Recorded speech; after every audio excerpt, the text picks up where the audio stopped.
నమస్కారం. ప్రభుత్వ పథకాల అప్డేట్స్ ముఖ్యంగా సమగ్ర కుటుంబ కులగణన సర్వేకి సంబంధించి ఒక కీలకమైన అప్డేట్ అయితే వచ్చింది. మరొకసారి తెలంగాణలో ఈ సమగ్ర కుటుంబ కులగణన సర్వే చేయాలని చెప్పేసి తెలంగాణ ప్రభుత్వం అయితే నిర్ణయించింది. మరి ఎవరు చేయించుకోవాలి, ఎక్కడ చేయించుకోవాలి, ఎలా చేయించుకోవాలి, ఎన్ని రోజుల వరకు మళ్ళోసారి ఈ సర్వే చేసుకోవడానికి టైం ఇచ్చారు ప్రభుత్వం వారు. మరి ఏం సర్టిఫికెట్స్ రెడీ పెట్టుకోవాలనే విషయాలన్నిటి కూడా ఈ వీడియోలో డిస్కస్ చేద్దాం. ఇక వివరాలకు వెళ్తే నేటి నుంచి మళ్ళీ విడత కులగణన జిహెచ్ఎంసీ ఆధ్వర్యంలో ప్రత్యేకంగా కాల్ సెంటర్ ఇక్కడ 0402111111 ఉదయం 9 గంటల నుంచి సాయంత్రం 5 గంటల వరకు ఈ టోల్ ఫ్రీ నెంబర్ అయితే పనిచేస్తుంది. ముఖ్యంగా హైదరాబాద్లో ఈ టోల్ ఫ్రీ నెంబర్కి ఫోన్ చేస్తే మీ ఇంటికి వచ్చి వారే మీ యొక్క సర్వే అయితే కంప్లీట్ చేస్తారు. ఇక నేటి నుంచి మరోసారి కులగణన మిగిలిపోయిన 3,56,323 కుటుంబాల కోసం ఈ నెల 16 నుంచి 28 వరకు సమగ్ర కుటుంబ సర్వేలో వివరాలు అయితే ఇవ్వచ్చు. ఫోన్ చేస్తే ఇంటికి వచ్చి వివరాలను అయితే సేకరిస్తారు. ప్రజాపాలన కేంద్రాలకు వెళ్ళి ఫారం కూడా నింపి మీరు మీ సర్వే పూర్తి చేసుకోవచ్చు. ఇంటి దగ్గరే ఈ సమగ్ర కుటుంబ ఫామ్ నింపి ప్రజాపాలన కేంద్రాల్లో కూడా ఇవ్వచ్చు.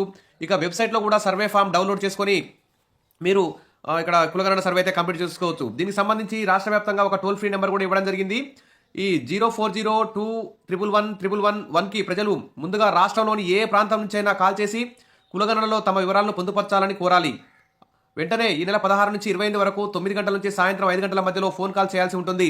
సంబంధిత అధికారి కాల్ చేసిన ఇంటికి వెళ్లి ఆ కులగణన వివరాలు అయితే సేకరిస్తారు. ఇక రెండో విధానం ఏంటంటే ప్రజాపాలన సేవా కేంద్రాలు. గ్రామీణ ప్రాంతాల్లోని ఎండిఓ కార్యాలయాల్లో, పట్టణ ప్రాంతాల్లోని వార్డు కార్యాలయాల్లో ఏర్పాటు చేసిన ప్రజాపాలన సేవా కేంద్రాలకు ప్రజలు వెళ్లి తమ వివరాలను అందించాల్సి ఉంటుంది. శిక్షణ పొందిన సిబ్బంది ఈ కేంద్రాల్లో అందుబాటులో ఉంటారు. సర్వే ఫారాలను నింపడంలో వీరు సహకరిస్తారు. ఇక ఆన్లైన్లో కూడా మీరు సర్వేని కంప్లీట్ చేసుకోవచ్చు. ఇక్కడ కనిపిస్తున్నటువంటి https://seepc-survey.cgg.gov.in అనే వెబ్సైట్లో నుంచి సర్వే ఫారాన్ని డౌన్లోడ్ చేసుకోవాలి. అందులో తమ కుటుంబ వివరాలను భర్తీ చేసిన తర్వాత ఆ ఫారాన్ని దగ్గరలోని ప్రజాపాలన సేవా కేంద్రాల్లో సమర్పించాల్సి ఉంటుంది. ఈ నెల 16 నుంచి 28 వరకు ఈ తెలంగాణలో మలి విడత కుటుంబ కులగణన సర్వే అయితే కంప్లీట్ చేయాలని తెలంగాణ ప్రభుత్వం అయితే భావిస్తుంది. ఇక బీసీలకి రిజర్వేషన్ పెంపుకు సంబంధించి ఈ సర్వే అయితే చేపట్టాలని నిర్ణయించింది. దీనికి సంబంధించి మరి ఇక్కడ వివరాలు చూస్తే మరి ఏమేమి అడుగుతారంటే చూడండి, ఇక్కడ మీ యొక్క జిల్లా పేరు, మండలం పేరు, గ్రామ పంచాయతీ, మున్సిపాలిటీ పేరు, తర్వాత ఆవాసం, ఇక్కడ ఆవాసం, వార్డ్ నెంబర్ ఇక్కడ రాయాలి, ఇంటి నెంబర్ రాయాలి. ఈ కోడ్స్ అంటే అక్కడ మీరు అధికారులు నింపుతారు. మీ వీధి పేరు ఇక్కడ రాయాలి, ఇక్కడ మీ జిల్లా పేరు ఇక్కడ రాయండి, మండలం పేరు ఇక్కడ రాయండి. దీనికి సంబంధించి మీరు ఆధార్ కార్డులు, కుటుంబ సభ్యులందరి ఆధార్ కార్డులు రెడీ పెట్టుకోవాలి. ఇక రేషన్ కార్డు ఉంటే రేషన్ కార్డు కూడా రెడీగా పెట్టుకోవాల్సి ఉంటుంది. మీకు ల్యాండ్ ఉంటే అంటే పొలం మెట్ట కానీ మాగాని కానీ తరిగా భూమి కానీ ఉంటే ఆ ల్యాండ్ సంబంధించి పాస్బుక్ కూడా ఉంటే ఆ పాస్బుక్ నెంబర్ కూడా ఎంటర్ చేస్తారు. కాబట్టి అందరూ కూడా ఇవన్నీ డాక్యుమెంట్స్ రెడీ పెట్టుకోండి. ఇక ఫోన్ నెంబర్లు కూడా అడుగుతారు, ఉన్నవారికి ఫోన్ నెంబర్లు అయితే ఇవ్వండి. ఇక్కడ కుటుంబ యజమాని పేర్లు, యజమానితో సంబంధం, పురుషుడా స్త్రీని ఇక్కడ రాయాలి, మతం రాయాలి, సామాజిక వర్గం బీసీనా ఎస్సీనా ఎస్టీనా ఇక్కడ రాయాల్సి ఉంటుంది. కులం దగ్గర ఏ కులం అయితే ఆ కులం పేరు రాయాలి, వయసు, వారి యొక్క మాతృభాష ఏంది, ఈ కుటుంబ సభ్యులందరి ఆధార్ కార్డు నెంబర్లు ఇక్కడ రాయాల్సి ఉంటుంది. ఇక ఇక్కడ కుటుంబ యజమాని మరియు కుటుంబ సభ్యుల వ్యక్తిగత వివరాల గురించి ఇక్కడ ఉంటుంది. ఇక్కడ మీ ఫోన్ నెంబరు, మీరు దివ్యాంగుల అంటే ఫిజికల్ హ్యాండిక్యాప్డా కాదా, పెళ్ళైందా లేదా, ఇవన్నీ కూడా. తర్వాత పాఠశాల రకం, ఏ పాఠశాల చదివారు, బడి మానివేసిన నాటికి ఏ తరగతి చదువుతున్నారు, మీ యొక్క కుటుంబ సభ్యుల విద్యార్హతలు, మరి ఏ మీడియంలో చదివారనేవి కూడా ఇక్కడ నమోదు చేయాల్సి ఉంటుంది. ఇక కుటుంబ యజమాని మరియు కుటుంబ సభ్యుల వ్యక్తిగత వివరాలు, మీరు ప్రస్తుతం ఏం పని చేస్తున్నారు, ఏ వృత్తి, స్వయం ఉపాధి, రియల్ ఎస్టేటా, రోజువారీ వేతన కార్మికుల, మీ కులవృత్తి ఏంది, ప్రస్తుతం కులవృత్తిలో కొనసాగుతున్నారా లేదా, కులవృత్తి వల్ల ఏమైనా వ్యాధి వచ్చిందా, మీ యొక్క సంవత్సర ఆదాయం ఎంత ఉంది, మీరు ఇన్కమ్ ట్యాక్స్ చెల్లిస్తున్నారా లేదా, మీ బ్యాంక్ ఖాతా ఉందా లేదా ఇక్కడ నమోదు చేయాల్సి ఉంటుంది. కుటుంబ సభ్యులందరి వివరాలు ఇక్కడ నమోదు చేయాల్సి ఉంటుంది. తర్వాత వ్యక్తిగత వివరాలు, సొంత భూమి కలిగి ఉన్నారా, కలిగి ఉంటే ఇక్కడ పాస్బుక్ నెంబర్ వేయాలి, పట్టాదారు పాస్బుక్ నెంబర్ వేయాలి. పాస్బుక్ లేకపోతే కారణం, ఎన్ని ఎకరాల పట్టా ఉంది, అసైన్డ్ భూమి ఎంత ఉంది, అటవీ హక్కు భూమి ఎంత ఉంది, తరి ఎంత ఉంది, మెట్ట ఎంత ఉంది, పడా భూమి ఎంత ఉంది, నీటిపారుదల మరి బావుల ద్వారానా, కాల్వల ద్వారానా, బోర్లా ఇక్కడ రాయాల్సి ఉంటుంది. కౌలు భూమి చేస్తే ఎంత చేస్తున్నారు ఇక్కడ నింపాల్సి ఉంటుంది. తర్వాత విద్యా ప్రయోజనాలు, మీరు రిజర్వేషన్ ఎస్సీ ఎస్టీ బీసీ దీనివల్ల ఏమైనా విద్యా ప్రయోజనాలు పొందారా, మీరు ఏమైనా రిజర్వేషన్ల మీద ఉద్యోగాలు పొందారా, గత 5 సంవత్సరాల్లో ప్రభుత్వం నుండి ఏమైనా పథకాలు లబ్ధి పొందారా, మీరు ఎస్సీ ఎస్టీ బీసీ ఈడబ్ల్యూ చెందిన వారైతే క్యాస్ట్ ఇన్కమ్ సర్టిఫికేట్ పొందారా అనేది కూడా ఇక్కడ నమోదు చేయాల్సి ఉంటుంది. ఇక ప్రజాప్రతినిధిగా ఏమైనా పదవులు పొందారా, ప్రస్తుతం ఏమైనా పదవి నిర్వహిస్తున్నారా, పూర్వం ఏమైనా పదవులు పొందారా, ఎన్ని సంవత్సరాలు పదవి అనుభవించారు, ఇప్పుడు ఏమైనా నామినేటెడ్ పోస్టు ఉన్నారా, మీరు వలస వెళ్ళారా లేదా, ఇతర దేశం అయితే ఏ దేశం వెళ్ళారు, ఇతర రాష్ట్రం అయితే ఏ రాష్ట్రం వెళ్ళారు, వలస వెళ్ళడానికి కారణం అనేది ఇక్కడ నింపాల్సి ఉంటుంది. ఇక కుటుంబ వివరాలు. గత 5 సంవత్సరాల్లో మీరు ఏమైనా రుణాలు తీసుకున్నారా? ఏ అవసరం నిమిత్తం అప్పు తీసుకున్నారు? ఎక్కడి నుంచి రుణం పొందారు? ఇంకా చెల్లించాల్సిన అప్పు ఎంత ఉంది? ఇంకా ఏదైనా వ్యవసాయ అనుబంధ కార్యక్రమాల్లో పాల్గొంటే ఏం చేస్తున్నారు? మీకు ఆవులు ఉన్నాయి, ఎద్దులు, గేదెలు, గొర్రెలు, మేకలు, కోళ్లు, బాతులు, పందులు, ఇతరాలు ఇవన్నీ ఎన్ని ఉన్నాయో కూడా రాయాల్సి ఉంటుంది. స్థిరాస్తులు ఎన్ని ఉన్నాయో ఇక్కడ రాయాల్సి ఉంటుంది. చరాస్తులు ఎన్ని ఉన్నాయో ఇక్కడ రాయాల్సి ఉంటుంది. ఇక్కడ రేషన్ కార్డు లేనట్లయితే 00 రాయాలి. రేషన్ కార్డు ఉన్నవారైతే రేషన్ కార్డు నెంబర్ రాయాలి. నివాస గృహం ఉంటే ఎంత విస్తీర్ణంలో ఎంత జాగా ఉందో రాయాలి. నివాస గృహం రకం, ఇంటి గోడలు దేంతో నిర్మించారు, ఇంటికి విద్యుత్ సదుపాయం ఉందా లేదా, తర్వాత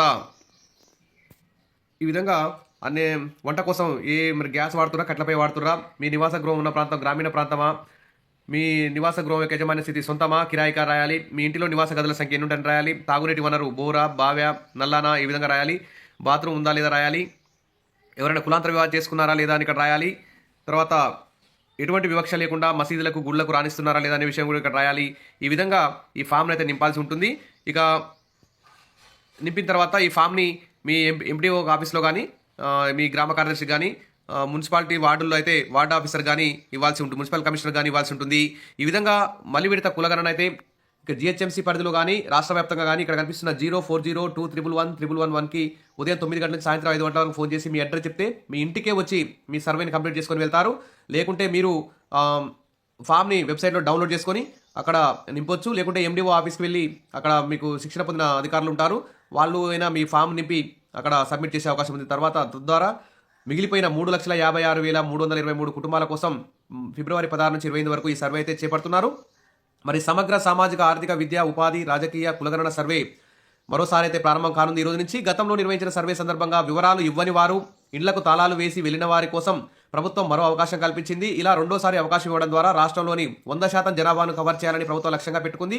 రాష్ట్రంలో మిగిలిపోయిన 3,56,323 కుటుంబాల వివరాలను రెండోసారి ఈ సర్వేలో సేకరిస్తారు. రాష్ట్రంలో ఏ కులం వారు ఎంతమంది ఉన్నారు, వారి యొక్క సామాజిక, ఆర్థిక, విద్యా, ఉద్యోగ, రాజకీయ పరిస్థితులు ఎలా ఉన్నాయని తెలుసుకోవడానికి ఈ కులగణన సర్వే అయితే ఉపయోగపడుతుందని చెప్తున్నారు. ఇక ఫిబ్రవరి 4 నిర్వహించిన అసెంబ్లీ ప్రత్యేక సమావేశంలో సీఎం రేవంత్ రెడ్డి కులగణనపై ప్రకటన అయితే చేయడం జరిగింది, మనందరూ తెలిసిందే.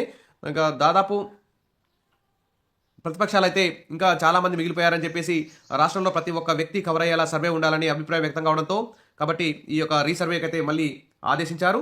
కాబట్టి ప్రజలందరూ కూడా ఇంకెవరైతే సర్వే చేయించుకోలేదో, అప్పుడు సర్వేలో పాల్గొనే వివరాలు రాయించుకోలేదో వారందరూ కూడా ఈ రెండోసారి ఇచ్చిన అవకాశాన్ని వినియోగించుకోవాలని మంత్రులు, ప్రభుత్వం అయితే పిలుపునిస్తుంది.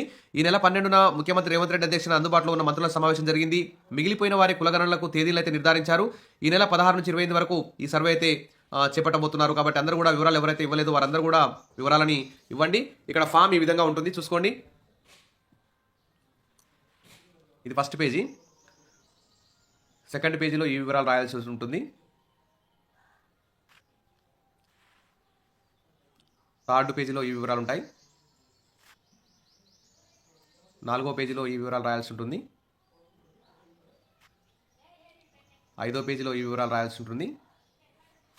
మీకు రాయరాకపోయినా ఎండిఓ ఆఫీస్లో అక్కడ అధికారులు ఉంటారు, వాళ్ళే మీరు వివరాలు చెప్తుంటే వారు ఈ ఫామ్ని అయితే ఫిలప్ చేసే అవకాశం ఉంది. కాబట్టి వెంటనే ఎండిఓ ఆఫీస్కి వెళ్ళండి, లేకుంటే వార్డు మున్సిపల్ కమిషనర్ ఆఫీస్కి వెళ్ళండి.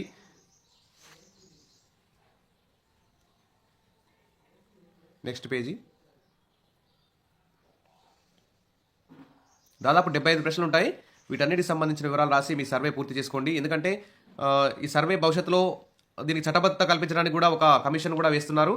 కాబట్టి ఈ వివరాల ఆధారంగా కూడా మరి సంక్షేమ పథకాల అమలు కూడా ప్రభుత్వం చర్యలు తీసుకునే అవకాశం ఉంది. కాబట్టి అందరూ కూడా కంప్లీట్ చేయించుకోండి సర్వేని. నెక్స్ట్ ఫామ్ ఈ విధంగా నేటి నుంచి ఫిబ్రవరి 16 నుంచి 28 వరకు మళ్ళీ విడత కులగణన సర్వేని అందరూ కూడా పాల్గొనాలని చెప్పేసి, అప్పుడు ఎవరైతే సర్వేలో వివరాలు రాయించుకోలేదో వారికి మాత్రమే, అప్పుడు సర్వేలో పాల్గొన్న వారు మళ్ళీ ఈ సర్వేలో వివరాలు ఇవ్వాల్సిన అవసరం అయితే లేదు. కాబట్టి ఎవరైతే అప్పుడు సర్వే చేయించుకోలేదో, సర్వే చేయించుకోకుండా ఉన్నవారు మాత్రమే ఈ సర్వేలో వివరాలు రాయించుకోవాలని చెప్పి ప్రభుత్వం అయితే భావిస్తుంది. ఇక రిపీట్ మళ్ళీ కూడా చేయించుకున్న వారు మళ్ళీ సర్వేలో అయితే వివరాలు అయితే రాయించుకోవద్దు.